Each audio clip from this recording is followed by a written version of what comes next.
Saya ulangi lagi tema kita. Mau tahu? Rumah Tuhan yang benar dan berdampak. Nah, kita harus hidup ini punya dampak untuk berguna dan memberkati buat dunia ini. Saya mulai dengan ayat ini. Untuk berguna, untuk berdampak.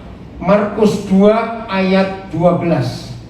Ayo semuanya baca. Yang di rumah juga. Markus 2 ayat 12. Ya, supaya kita tahu bagaimana Tuhan akan bekerja dalam hidup kita.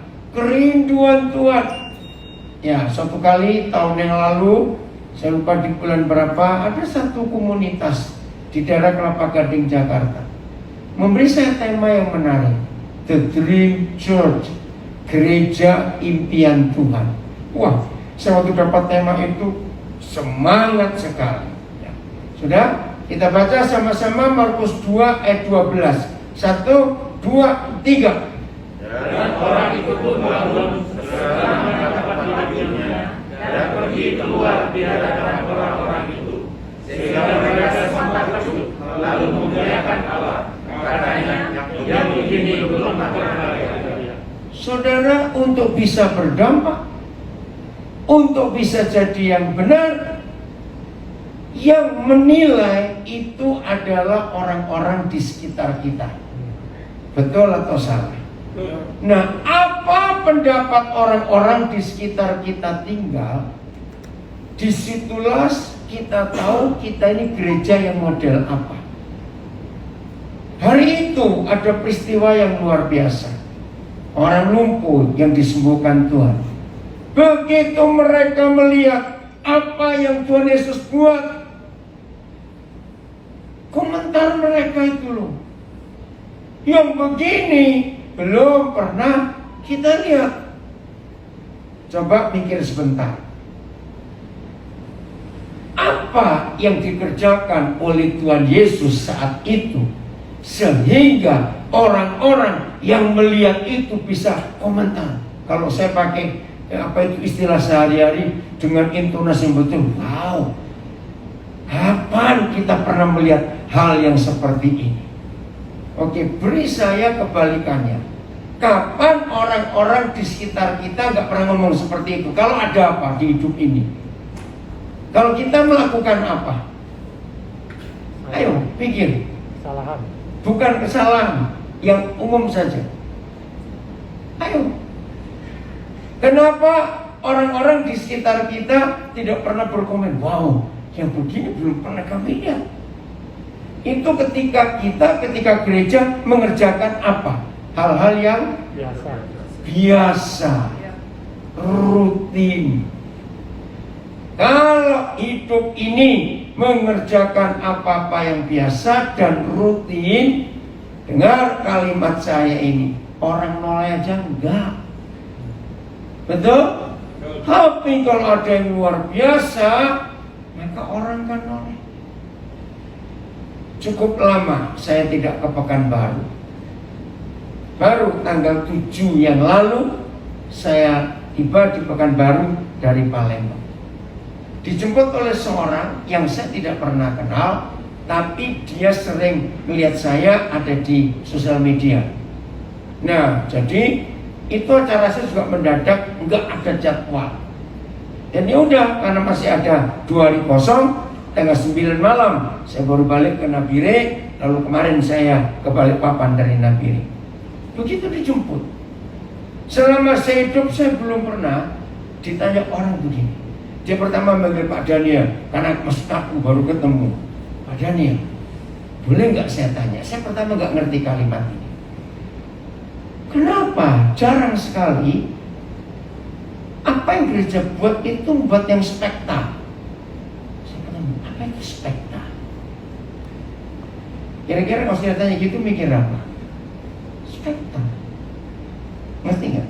Kira-kira saudara mikir apa spektak? Spektakuler maksudnya. Oh, spektakuler. Loh, kenapa Bapak tanya itu? Baru dia cerita. Waktu dia cerita saya baru mengerti. Ternyata dunia ini sangat menantikan hal-hal yang spektakuler. Betul atau tidak? Sangat. Nah, kalau Markus 2 ayat 12 yang dikerjakan Tuhan Yesus, sehingga orang banyak berkomentar, wow, yang seperti ini belum pernah kita lihat. Berarti itu spektakuler nggak buat mereka? Nah, saya mau katakan 2 kata. Mau tahu gereja yang berdampak dan apa? Benar dan berdampak. Maka jawabannya, saudara dan saya harus sering-sering melakukan hal-hal yang spektakuler. Betul tidak? Jangan melakukan hal-hal yang biasa. Kalau kita melakukan hal-hal biasa, ya orang gak akan komen. Nah, pertanyaannya, siapa yang bisa melakukan hal-hal yang luar biasa itu? Jawabannya tidak lain adalah Roh Kudus sendiri. Amin. Saya mau tunjukkan ayat ini. 1 Korintus 2 ayat yang ke-10. Wih, ini sangat hebat Roh Kudus itu. Ayat 9 dulu. 1 Korintus 2 ayat yang ke-9. Nah, di dalam ayat ini maka kita akan mengetahui hal-hal yang baru, yang spektakuler. Ayo baca sama-sama. 1, 2, 3.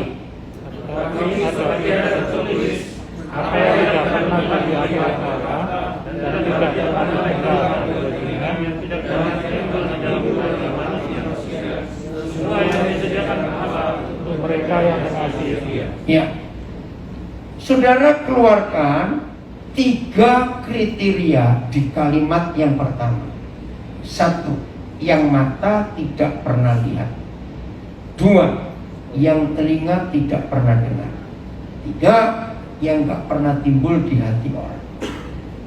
Bedakan dulu, apa bedanya yang mata belum pernah lihat dengan yang mata tidak pernah lihat? Apa bedanya yang telinga belum pernah dengar dan telinga tidak pernah dengar? Sampai di sini dulu. Bedanya apa? Belum dengan tidak. Ayo kita diskusi. Kalau belum, ada kemungkinan. Ya, kalau belum, Aldo. Ada tapi belum aman. Oke, satu lagi. Apa bedanya belum dengan tidak? Ini perbedaan yang tajam sekali. Kalau belum sudah pernah ada, Ya. tapi belum pernah melihat. Ya, oke, gini aja contohnya. Mata belum pernah melihat, di Balikpapan belum ada. Mungkin di Jakarta ada, Ya, sudah mungkin di Bontang ada, tapi di Balikpapan belum ada. Tapi kalau tidak pernah, belum ada di mana-mana. Ya. Saudara perhatikan, yang Papa sediakan untuk yang mengasihi Dia. Jangan saudara terkejut, shock, tertuduh kalau saya katakan ini. Kalau gereja, kan tema kita mau tahu gereja yang benar dan berdampak. Kalau gereja tidak pernah menggenapi 1 Korintus 2:9 bahwa yang dipercayakan Tuhan itu selalu baru. Boleh nggak saya katakan dengan satu kata untuk 3 kriteria ini? Yang mata nggak pernah lihat, yang telinga nggak pernah dengar, yang nggak pernah muncul dari dalam hati. Itu artinya baru. Betul tidak? Lu ya atau tidak? Oke, bahasa asingnya 6 huruf, 6 atau 7, 6. Surprise, susah bener ngomong. Lu betul nggak? Surprise, Ya. betul? Maaf, karena temanya gelitik sekali ini. Mau tahu? Ada kata itu. Mau tahu? Gereja yang benar berdampak. Menurut 1 Korintus 2:9, gereja yang tidak pernah berdampak adalah gereja yang tidak mengasihi Tuhan. Loh, betul tidak? Karena yang selalu mendapat surprise, yang selalu ada hal-hal baru, yang mata nggak pernah lihat, yang telinga nggak pernah dengar, yang nggak pernah muncul di hati manusia, adalah orang yang terpanggil dan mengasihi Dia. Jadi gampang bukan? Kalau dalam hidup kita tidak ada hal-hal yang baru, kata lain berarti hidup ini membosankan tidak? Sangat membosankan. Maaf ya, bukan menuduh, bukan merendahkan, tapi ini firman. Yang kita harus tahu, yang mengasihi Bapa di surga akan selalu dan selalu dibuat surprise, sehingga orang-orang di sekitar kita melihat, wow, yang begini belum pernah kita lihat.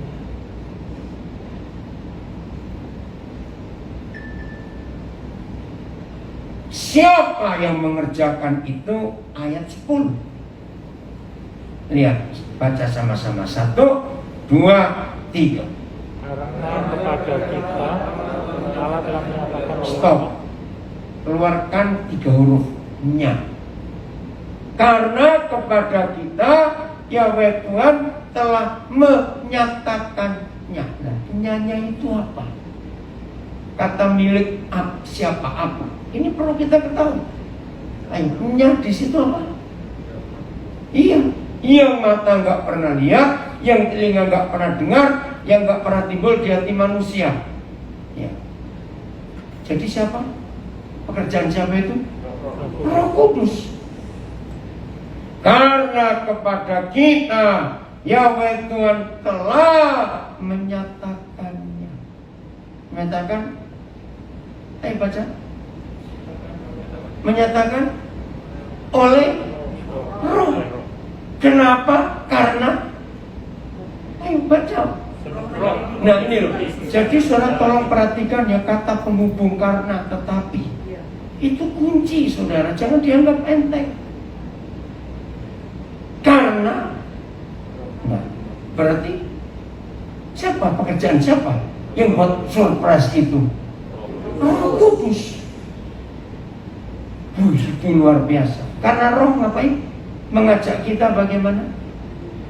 Ayo coba menyelidiki berapa hal. Woi, hebat sekali. Segala satu. Nah, ini dia. Dalam tata bahasa apa saja, kalau sudah diakhiri dengan kalimat segala sesuatu, dalam ilmu bahasa apa saja harus titik, bukan koma. Kenapa? Kenapa harus titik kalau ada kalimat segala sesuatu? Selesai, ya nggak ada lagi. Lu sudah segala sesuatu kok. Tapi yang buat saya terkejut, ternyata koma. Berarti masih ada lagi. Maka itu Paulus berkata, bahkan apa lagi yang mampu diselidiki oleh Roh, dan Roh tidak menyelidikinya sendiri. Dia mengajak gereja Tuhan untuk menyelidiki segala sesuatu. Bagaimana? Tiap hari nggak ada surprise. Kalau begitu hebatnya pekerjaan Roh Kudus dalam hidup kita. Amin. Ini luar biasa. Saudara, ini luar biasa loh. Bahkan berarti Roh ngajak kita menyelidiki apa lagi? Bacakan. Bahkan hal-hal yang tersembunyi dalam diri Bapa di surga. Kalau orang Jakarta bilang gila ini. Betul tidak, saudara? Pertanyaan, akankah gereja mengerjakan sesuatu yang rutin, monoton, dan membosankan kalau hidup ini dipimpin, dikuasai oleh Roh Kudus? Jawabannya, ingat pertanyaan, akankah gereja, yaitu saudara dan saya, mengerjakan hal-hal rutinitas, monoton, yang biasa kalau hidup kita dikuasai oleh Roh Kudus hebat ini? Tidak. Berarti setiap hari hidup ini harus berdampak. Amin. Bukan karena kita yang buat-buat, tapi karena pekerjaan Roh Kudus. Pisahkan segala sesuatu. Yang pertama itu adalah perkara-perkara yang di dunia ini. Hal kedua, bahkan pisahkan. Saudara, ini kekayaan yang luar biasa. Bahkan berarti di samping urusan-urusan di dunia, Roh Kudus mampu mengajak kita menyelidiki yang tersembunyi di dalam diri Bapa di surga. Kalau saya pakai istilah seharian, berarti surga, Papa kita di surga punya kamar rahasia enggak? Ya. Loh, jawab dong, punya kamar rahasia enggak? Ya. Punya. Nah, hanya Roh Kudus yang mampu. Maka itu kalau tiap hari hidup kita dipimpin oleh Roh Kudus seperti ini, akankah hal-hal yang kita alami setiap hari itu monoton, rutinitas yang membosankan? Jawabannya tidak. Berarti supaya kita jadi gereja yang berdampak, gereja yang benar, kita harus hidup diatur, dikuasai oleh Roh Kudus. Betul ya? Ini luar biasa. Ayat berikut, Yohanes 14 ayat 26. Yohanes 14 ayat 26. Terima kasih Bapa, Roh Kudus itu luar biasa. Yohanes 14 ayat 26. Baca sama-sama. 1, 2, 3. Kami menghibur oleh Roh Kudus yang akan diutus oleh Bapa dalam namaku. Dialah yang akan mengajarkan segala sesuatu kepadamu dan akan mengingatkan kamu akan semua yang telah dikatakan kepadamu. Pelan-pelan kita bongkar ayat. Penghibur. P-nya huruf besar, huruf kecil. Baik, berarti dia nama. Dia nama, dia pribadi. Penghibur, kerjanya Menghibur. yang menghibur.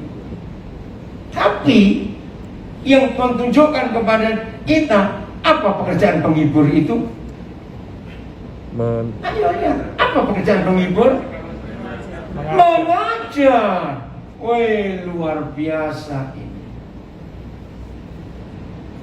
Kami dipercaya Tuhan untuk ngurus pendidikan. Ada Pak Edo di sini, ya, itu ketua yayasan kami, Yayasan Pesat di Nabire, ikut. Saudara, ayat ini yang kami pakai. Semua pengajar itu predikatnya bukan cuma guru dan pendidik, tapi penghibur. Berarti tidak. Nah, coba renungkan sebentar. Kalau kita punya guru, predikatnya penghibur, muridnya jadi bagaimana? Bahagia, ceria.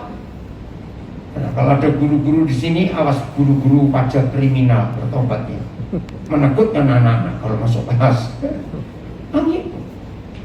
Dan yang hebat, penghibur yaitu Roh Kudus yang akan diutus oleh Bapa dalam namaku. Dia ngajar berapa hal kepada kita?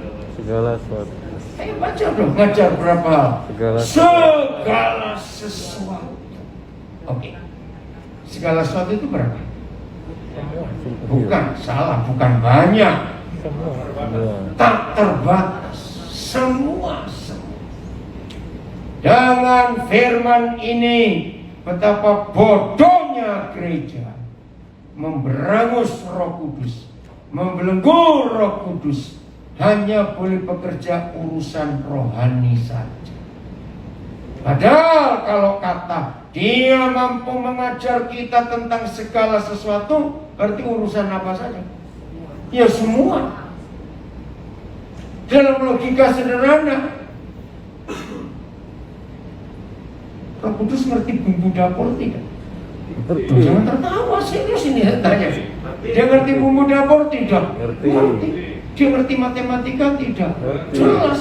Dia ngerti kimia, fisika, dinamika, biologi, dan semuanya. Loh, orang ragu jawabnya. Ya sudah. Amin. Itu dia. Maka itu kalau gereja yang dikerjakan membosankan ribuan tahun, ya cuma itu-itu saja, maka Roh Kudus tersiksa dan terbelenggu. Nah, satu-satunya hal yang bisa memberangus, membelenggu, mematikan kehebatan Roh Kudus, catat, itu namanya doktrin. Jadi doktrin itu kebencian Tuhan, saudara. Kenapa? Walaupun tidak ada doktrin yang tidak diambil dari Alkitab, ini aneh sekali. Doktrin itu diambil dari Alkitab, betul tidak? Kenapa Tuhan benci? Karena dari doktrin itu 3 hal terjadi. Perang di dalam tubuh Kristus, betul atau salah? Karena doktrin maka perang. Kenapa perang? Hal kedua, karena semua doktrin itu pasti buatan manusia. Dan yang ketiga, masing-masing pemegang doktrin selalu merasa diri paling benar, yang lain salah. Dan itu terjadi sampai hari ini. Jangan lagi yang antara Katolik, Protestan, Pentakosta, Baptis, jangan lagi. Yang satu sinode aja bisa perang sendiri. Betul tidak? Doktrin itu. Tapi kebenaran luar biasa. Satu, dia memerdekakan orang.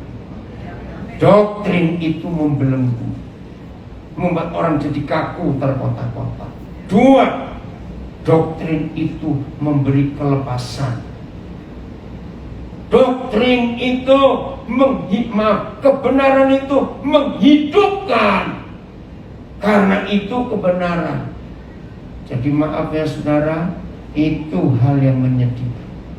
Akhirnya Roh Kudus terbelenggu dengan doktrin itu. Maka itu tadi siang ada diskusi di antara beberapa kami. Ketika seorang gembala ditanya oleh wakilnya, tapi menurut Alkitab kan nggak begini. Jawaban gembala itu, ya ini karena peraturan sinode. Nah itu dia, peraturan sinode mengalahkan firman. Banyak nggak seperti itu? Banyak. Saya pernah menjadi penasehat waktu itu ya, tahun 80-an, 13 yayasan dan lembaga pelayanan Kristen. Saya bersyukur. Nah, setiap kali saya diminta untuk mimpin rapat, saya selalu memberi alurnya, hukum yang saya pakai. Saya tanya dulu kepada semua yang hadir rapat, dalam pertemuan ini kita mau menggunakan firman Tuhan di atas segala-galanya, atau anggaran dasar dan anggaran rumah tangga pelayanan, tata gereja ya, karena ada istilah tata gereja, ADART, macam-macam. Itu saya tanya dulu. Kalau mereka ngotot akan pakai ADART, anggaran dasar rumah tangga, dan tidak mau menggunakan Alkitab, saya tidak akan mimpin rapat. Lanjutkan sendiri. Kenapa? Ada alasan saya. Satu, yang tertulis di Alkitab saja kita belum lakukan semua. Betapa sombongnya kamu melakukan yang kamu tulis sendiri. ADART, lo betul tidak? Hal kedua, kalau kalian rapat ini menggunakan yang kalian pikirkan, yang kalian tulis sendiri, kalian tahu kalian merendahkan otoritas firman ini. Jadi saya nggak mau mimpin. Nah, setiap kali saya mimpin, ada masalah ini, saya nggak buka. Mari kita buka anggaran rumah tangga kita, pasal sekian, enggak. Saya langsung buka Alkitab, pasal ini, ayat ini, baca. Di situ ngomong apa? Ikuti saja. Ngerti nggak saudara? Iya. Dan itu prinsip yang kami pakai sampai hari ini. Alkitab firman Tuhan itu otoritas tertinggi. Amin. Yohanes 1 ayat 3. Segala sesuatu dijadikan oleh firman. Dan tanpa firman gak ada segala sesuatu yang telah jadi ini bisa jadi. Itu Yohanes 1 ayat 3. Dan kita harus tunduk pada firman. Lebih daripada semuanya. Jadi dalam diskusi yang tadi, ya akhirnya rusak gereja itu karena lebih melakukan yang dibuat oleh manusia, bukan firman. Oke, kembali kepada Yohanes 14 ayat 26 ini, pelan-pelan. Kalau kita mengizinkan Roh Kudus yang mampu mengajar kita tentang berapa hal lagi sekali supaya nggak lupa, segala sesuatu. Pertanyaan yang gampang karena kita masih bicara mau tahu gereja yang benar berdampak. Pertanyaan saya, kalau gereja mengizinkan Roh Kudus yang mampu mengajar kita tentang segala sesuatu, akankah gereja itu kekurangan cara baru, hal baru untuk dilakukan? Tidak. Segala sesuatu itu luar biasa. Nah sekarang gabungkan dua ayat ini ya. 1 Korintus 2:10. Roh Kudus tadi apa tugasnya? Mengajak kita apa? Segala sesuatu. Menyelidiki segala sesuatu. Lalu Yohanes 14:26. Roh Kudus itu tugasnya mampu mengajar kita tentang segala sesuatu. Wow, saya senang mengerti firman ini. Apa yang terjadi dengan hidup gereja, hidup mahasiswa, kalau punya dosen mampu mengajar segala sesuatu dan dosen yang sama mampu mengajak para mahasiswanya menyelidiki segala sesuatu, yang diajar jadi apa? Jenius. Ayo jawab, yang diajar jadi apa? Jenius. Super jenius. Super jenius. Super, jangan lupa. Dan yang lebih penting, ini kuliah gratis. Amin. Kok nggak seneng sih barang gratis pura-pura? Amin. Lalu nggak perlu punya buku pegangan selain Alkitab. Lo kok bisa? Lihat fungsi pekerjaan Roh Kudus yang kedua di ayat 26 Yohanes 14.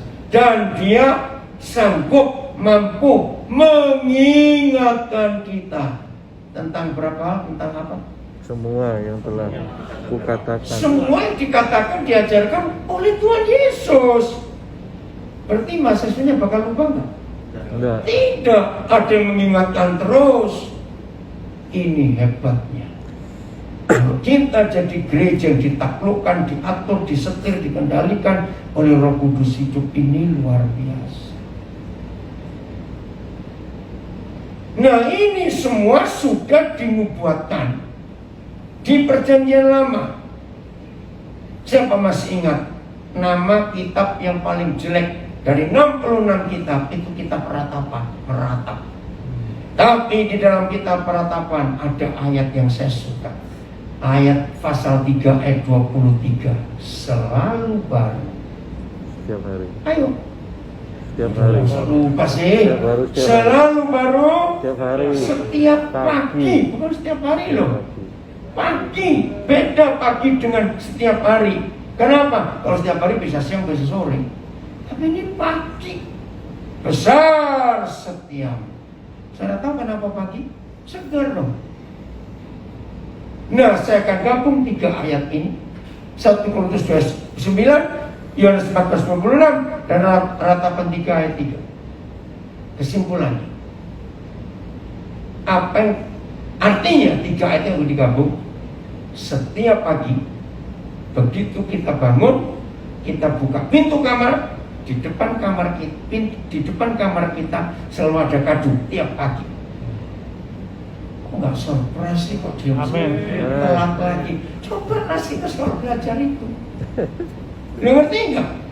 Ayo kita jadi apa? Kalau tiap pagi selalu ada kado di depan kamar kita, itu nggak mungkin terjadi. Nggak ada orang nganggur mengasih kado kita tiap hari. Betul? Pacar pun prek. nggak mungkin tiap hari pacar ngirim kado. Kaget?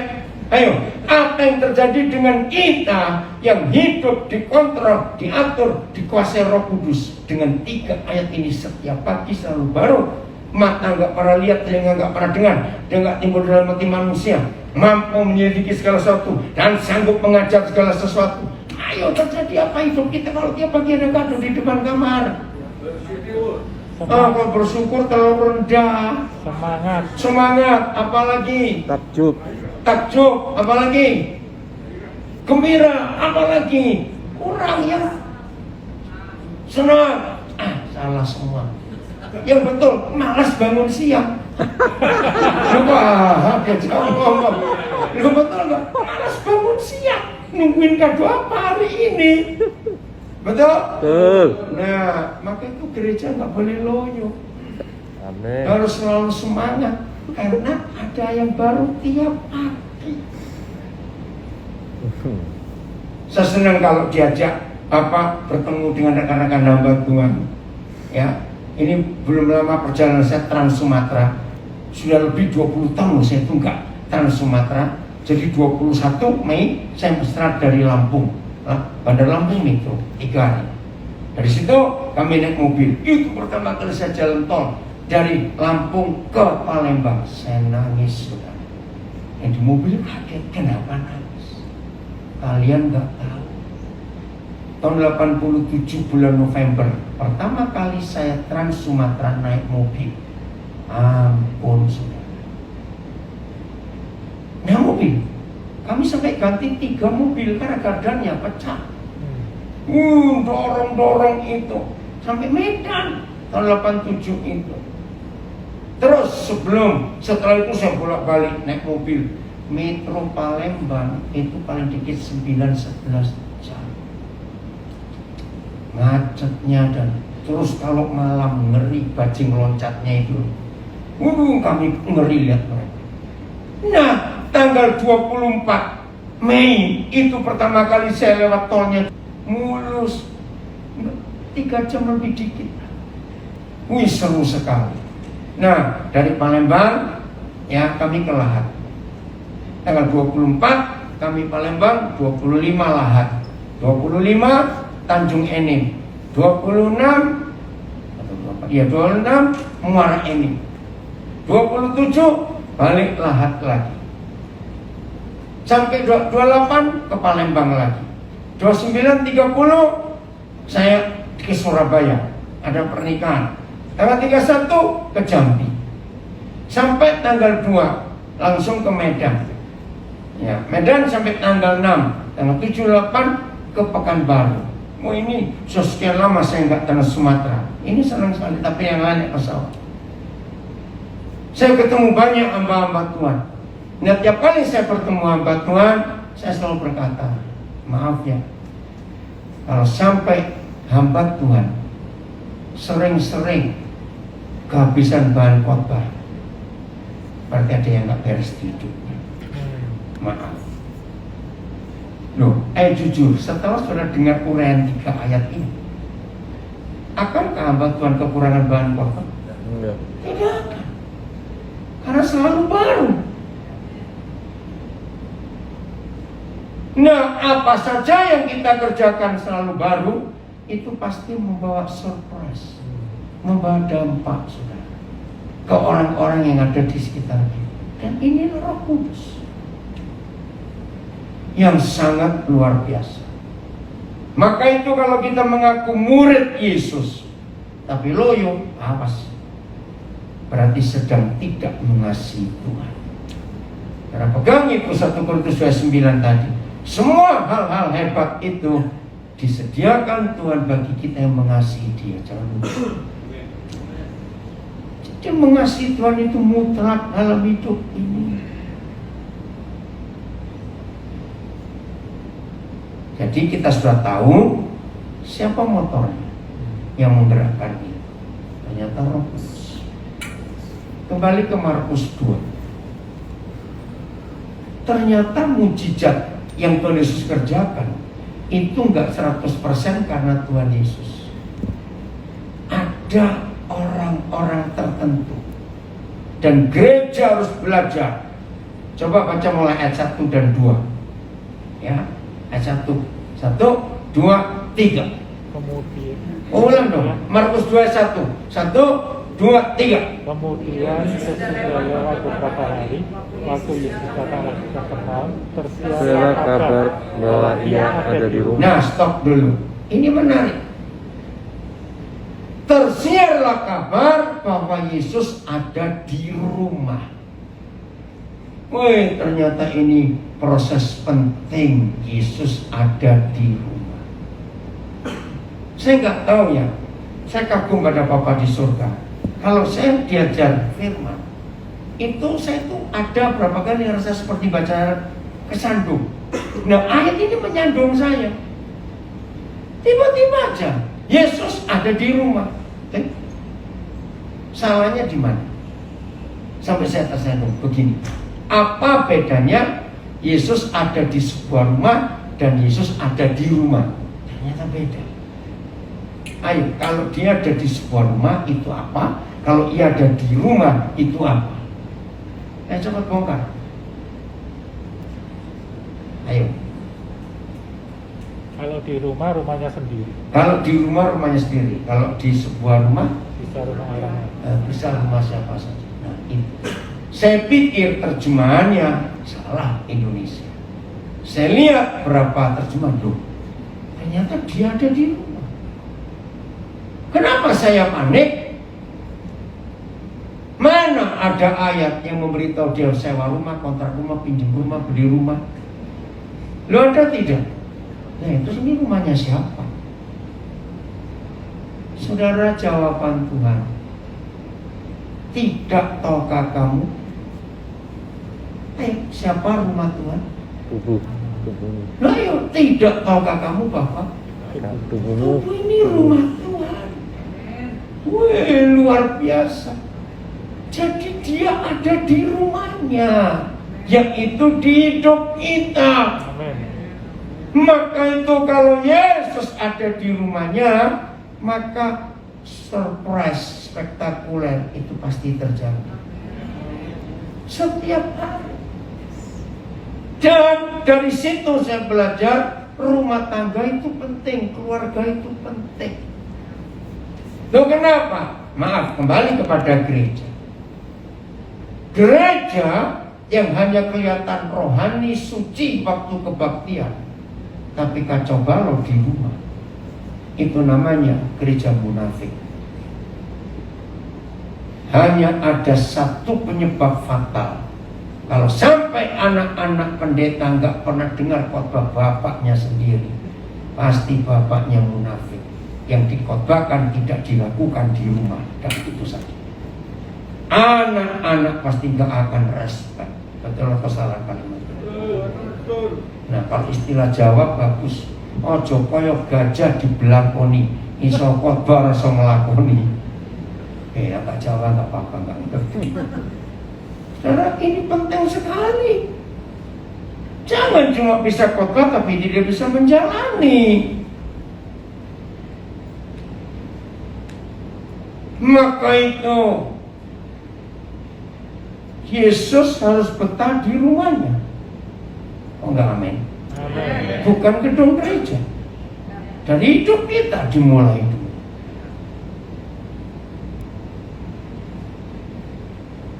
Yesus ada di rumah. Apa yang terjadi kalau dia ada di rumah? Ayat 2. 1, 2, 3. Maka datanglah orang-orang Nah, berkerumun. kata maka itu kunci. Apa arti kata maka? Ada satu kejadian waktu dia ada di rumah. Kejadian apa? Maka Datanglah orang-orang berkerumun, orang-orang berkerumun terus sehingga tidak ada lagi tempat. sampai Tidak ada lagi tempat. ya terus ya sampai Bahkan di muka pintu. maaf saya salah. Bahkan Di muka pintu di pun muka pintu pun tidak. Jadi kira-kira rumah itu kayak apa? penuh. Full. Dapur, kamar mandi, ruang tamu, kamar tidur. Loh, betul tidak? Saudara, ini yang kami pakai dalam hidup. Nanti saudara bisa tanya Pak Eko, bagaimana saya mulai? Ada anak-anak saya, ada Renaldo Ginting, ya. Miji, kamu belum pernah lihat ya, belum ke rumah apa ya? Oke. Berapa saudara? Kevin, kamu juga belum. Ayat ini yang saya pakai sampai hari ini. Rumah orang Kristen, rumah pendeta, seharusnya ada Yesus tidak? Ya. Nah, tapi ukurannya ada Yesus, bukan ada gambar Yesus atau bukan itu. Ukuran Yesus betah di rumahnya, maka rumah orang Kristen, rumah pendeta harus selalu full. Nggak boleh sepi. Kalau rumah pendeta sepi, itu rumahnya selebritis. Saya dengar keluarga Pak Tobing ini, sekarang berapa orang ditampung di rumah lulusan penjara? Hanya 9, Pak. 9, Pak. Rumah ukuran berapa? Itu perlu ditanya. Kecil bocor-bocor tuh. Oh iya, iya. Itu yang benar. Gara-gara ayat itu saya marah. Kalau ada teman saya pendeta rumahnya pakai satpam, saya marah. Loh kenapa?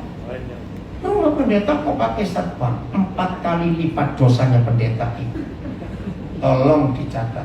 Yang pertama, dia menghina malaikat. Siapa lebih sakti, satpam atau malaikat? Saya tanya cepat jawab. Loh, betul tidak? Nomor 2, kalau rumah pendeta pakai satpam, yang datang tersortir, sortir itu bahasa Belanda. Betul? Kalau yang datang pakai Mercy, pun pintu buka sendiri. Itu pagar maksudnya. Kalau yang datang keringatan muncul, pasti satpamnya tanya cari siapa. Lu ngerti nggak ilustrasi ini? Berarti apa? Gua ngerti banget. Artinya nggak ada Yesus di sini. Maka itu dia takut dijaga satpam. Nomor 3, dosa ketiga. Berarti di rumah orang itu banyak harta. Maka itu perlu dijaga. Padahal Tuhan Yesus berkata, hai orang kaya, jual hartamu bagi ke orang miskin. Nomor 4, dia nggak percaya Tuhan. Berarti, nah begitu banyak pendeta kaya tersinggung kalau saya ngomongin dia. Terserah kamu, itu firman kok. Amin. Serius. Rumah itu penuh. Sampai di pintu pun nggak ada tempat. Ayat 3. Nah ini loh. Hal-hal yang baru spektakuler terjadi kalau ada ini. Ayat 3. 1, 2, 3. Ada orang-orang datang membawa kepadanya seorang lumpuh, digotong oleh 4 orang. Nah, 4 orang ini kunci hal-hal yang berdampak dalam hidup gereja. Ayo kita mikir. Kalau 4 orang ini harus masuk bawa si lumpuh, jadi berapa orang sekaligus masuk? 5. Pikir, rumah itu bagaimana? Lu suasana rumah itu bagaimana? Itu ada dulu. Penuh. Masuk sendiri aja sudah nggak mungkin. Karena nggak ada tempat lagi. Di muka pintu aja penuh, ini langsung masuk berlima. Ayo ribut nggak? Ribut. Ya, saya pun akan ribut. Nggak tahu diri kamu. Ini penuh begini. Saudara, yang dibenci oleh setan dalam gereja adalah kesatuan. Dan iblis berhasil membuat gereja kacau balau. Betul atau salah? Ketidaksatuan paling sering terjadi di dalam gereja. Dan gereja yang suka ribut pasti gereja yang duitnya banyak. Lihat aja gereja-gereja desa mesin-mesin, nggak pernah ribut, nggak ada duit. Loh, betul tidak, saudara? Maka itu jangan jadi gereja kaya, setannya banyak. Serius itu. Nah, adakah 4 orang ini? 4 itu berkata Injil, Matius, Markus, Lukas, Yohanes. Mari kita mikir. Bilang aja, 4 orang itu di antara kita. Bisa nggak salah satu berkata gitu? Ini yang melankolis. Sudahlah, jangan hari ini. Kan gak enak nanti bagaimana orang lain yang orang melankolis. Bisa nggak berkata? Yang satu juga, lah ini yang nggak mau ribut-ribut. Besok aja kan ada Tuhan Yesus. Masa hari ini harus memaksakan diri. Terserah, yang gua mau mikir apa lagi. Tapi bisa nggak 4 orang ini berargumentasi seperti itu? Orang banyak. Bagaimana? Tolong gereja catat. Gereja yang berdampak adalah gereja yang selalu menemukan, dalam tanda kutip, orang lumpuh di sekitarnya. Ngerti kalimat? Temukan orang-orang lumpuh itu. Itu yang kita harus bawa kepada Yesus. Dan yang menyedihkan gereja zaman sekarang nggak pusing dengan orang lumpuh itu, atau karena sibuk dengan diri sendiri. Maka itu COVID-19 itu memurnikan gereja bisa-bisa. Maka itu ketika bulan berapa ya, November tahun yang lalu, ada sekelompok pendoa ngajak saya berdoa untuk ngusir COVID. Saya bilang nggak usah, saya suka kok dia di sini. Ada yang marah. Loh, kenapa? Dengan COVID kita dimurnikan loh, saudara. Betul. Ibadah kita dimurnikan total. Maaf, sebelum COVID, jangan tersinggung saya ngomongkan ini Pak. Gereja-gereja besar sebelum COVID itu kalau sudah Jumat sore, itu WL, pemusik, usher, singer sudah panik ngurusin seragam minggu pakai apa. Maaf ini saya ngomong. Betul. Saya itu pernah ketemu sendiri berapa gereja besar yang undang saya. Saya kaget, kok ada orang salon, apa istilahnya? Bukan pastor, kayak orang apa? Wardrobe, oke begitu. Saya pikir ada yang menikah. Enggak, ini untuk ibu gembala. Oh iya, kan hari ini 5 kali ibadah. Jadi setelah 2 kali ibadah harus retouch. Saya bilang keren juga. Itu bawa orang sama sendiri. Saya bilang ini gereja luar biasa. Sekarang dasteran pun oke. Karena cuma duduk di depan HP. Ngerti nggak maksudnya? Ngeri, saudara. Apalagi gereja yang ada kamera muter-muter itu. Apa namanya itu? Bukan drone, bukan. Cip-cip kayak gitu.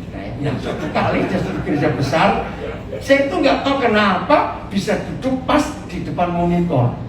Ya udah sambil saya ngawasi gitu. Terus ada adegan lucu. Ada 2 cewek. Ini kameramannya kurang ajar juga. Saya pikir 2 cewek disorot. Nah yang satu itu serius, yang satu main HP, yang samping. Saya lihat betul disenggolin begini. Nah yang disenggol nggak ngerti. Gitu. Terus sampai kedengaran di situ. Ada apa? Ada apa? Nah yang sok rohani ini gini kepalanya. Artinya apa itu? Saya nah, ini gak ngerti-ngerti. Keluar kamera gitu loh. Aduh munafiknya Maka itu ternyata gereja-gereja yang pakai kamera jalan-jalan itu penuh menafikan. Karena semua pura-pura rohani mau disorot sebabnya. Maaf. Maka itu saya senang ada COVID ini. Kita dimurnikan. Amin. Enggak ada panggung lagi. Yang ada adalah hati dengan Tuhan. Amin. Desember 82 Roh Kudus pernah bicara begini kepada saya. Saya nggak ngerti waktu itu. Daniel, jangan sekali-kali kamu melayani untuk hidup, tapi hidupmu harus untuk melayani. Saya nggak ngerti apa sih artinya. Nah saya tanya kepada saudara, di masa pandemi ini, hamba Tuhan yang mana yang tetap eksis? Yang melayani untuk hidup atau hidup untuk melayani? Hidup untuk melayani. Yang melayani untuk hidup, nggak ada yang ngundang, nggak ada amplop loh. Lo ngerti tidak? Maka itu tidak sedikit hamba-hamba Tuhan yang pakai Zoom itu nyantumkan nomor rekening. Doa ada nggak? Saya ini mau foto atau jualan jamu? Aduh. Bagus COVID ini. Betul. Oh, itu dia. Maka itu sudahlah. Nggak tahu gimana, nggak tahu. Jadi hari ini kita harus ambil putusan yang benar untuk hidup berdampak. Jadi diperlukan 4 orang gereja yang punya hati. Ya kata lumpuh nggak harus lumpuh bener loh ya. Pokoknya orang-orang susah. Ada proyek yang kita mau kerjakan. Lihat di kota-kota besar, gereja-gereja, teman-teman saya pendeta-pendeta yang gedungnya seterlanjur mega, setengah mati loh setahun ini saudara. Walaupun milik sendiri, gereja itu nggak bisa dibiarkan begitu, rusak, nggak di-maintain. Apalagi yang kredit, saya nggak bisa bayangkan. Bagaimana nyicilnya kalau nggak ada kolektor? Begitu berapa kali viral, gembala marah-marah karena jemaatnya nggak ngasih persembahan karena nggak datang ke gereja. Kasihan. Maka itu gereja yang berdampak bukan berdampak untuk diri sendiri. Jadi 4 orang ini diperlukan di akhir zaman yang sehati. Gak usah dibaca terus karena waktu, saat dibaca di rumah. Akhirnya tidak diberitahu oleh Markus, tapi 4 orang ini punya hikmat bongkar atap. Tapi ini masa lalu. Sekecil-kecilnya rumah, bongkar atap itu bagaimana? Resiko. Bukan soal rumahnya, yang di bawah ini kan kelilipan semua. Berarti gak kata ya. Bukan rumah itu penuh, jangan lupa rumah itu penuh loh, jangan lupa. Ya betul. Apalagi nurunkan 1 tempat tidur, itu perlu berapa meter persegi itu? Betul beda. Terus hebatnya lagi, saya lupa di ayat mana, ada ayat Markus setia, dan orang ini turun tepat di depan Yesus. Bayangkan, kalau mereka nggak punya strategi, itu rumah bisa terbuka semua. Bukan dapur, salah. Bukan kamar, salah. Bukan ini. Loh, betul nggak? Nah, belajar seperti ini nggak akan dapat di sekolah teologi manapun. Percayalah. Betul nggak? Ini cara berpikir anak-anak.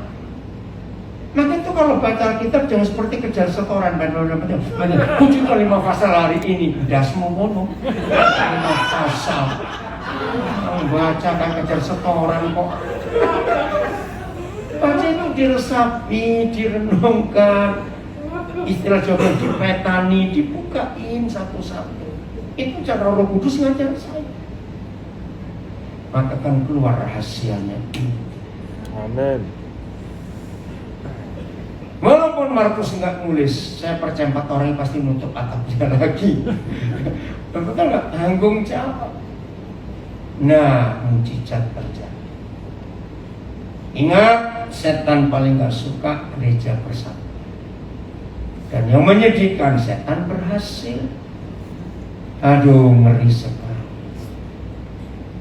Jadi ini penting dalam hidup kita lakukan kesatian itu, dan Yesus harus ada di rumah. Amin. Bukan di sebuah rumah, tapi di rumah. Oh, menyenangkan sekali kalau kita hidup seperti itu.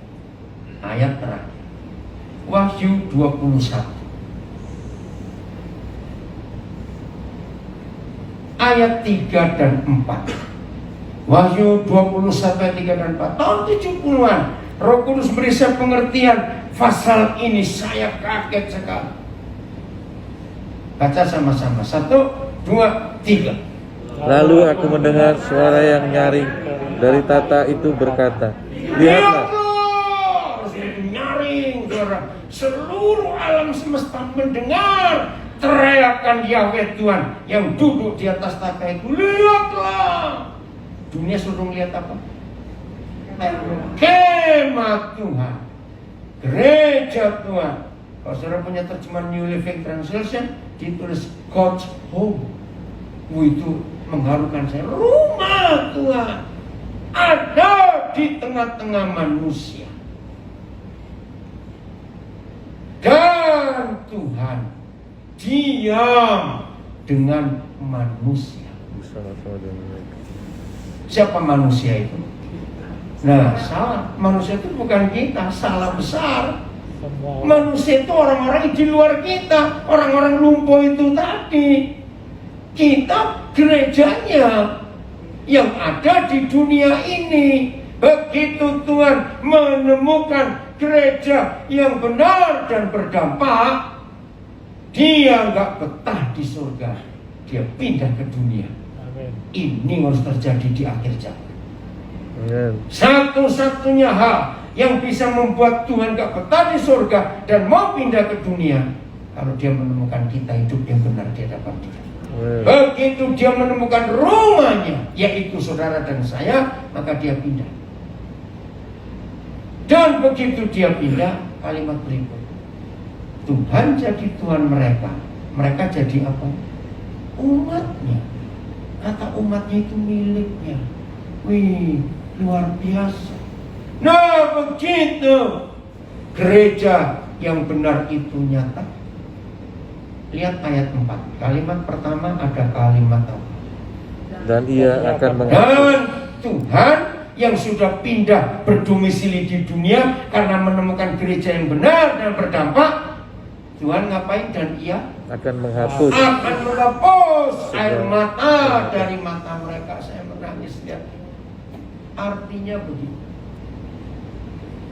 Kalau ada orang mati bunuh diri yang wajib dan patut disalahkan adalah murid Yesus yang paling dekat dengan rumah korban. Kenapa? Kenapa? Tidak peduli.